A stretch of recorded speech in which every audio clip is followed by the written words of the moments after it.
Тя е актриса, модел, сценарист и една от най-ярките звезди на турското кино. Днес ще ви разкажем историята на невероятната Нергис Кумбасар. Родена в Анкара на 25 май 1963 година, Нергис прекарва част от детството си в САЩ. Въпреки че започва да учи икономика, съдбата я насочва към нещо по-вълнуващо – модния подиум и големия екран.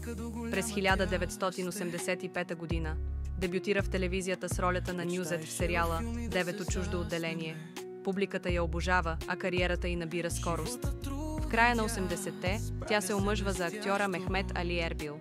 Любовта им ражда прекрасната им дъщеря Ясмин, но бракът им приключва през 1996 година.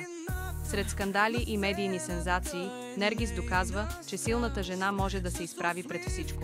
След десетилетия в индустрията, Нергис Кумбасар изгрява отново с емблематичната си роля на Нериман Иприкчи в Киралък Ашк «Любов под наем».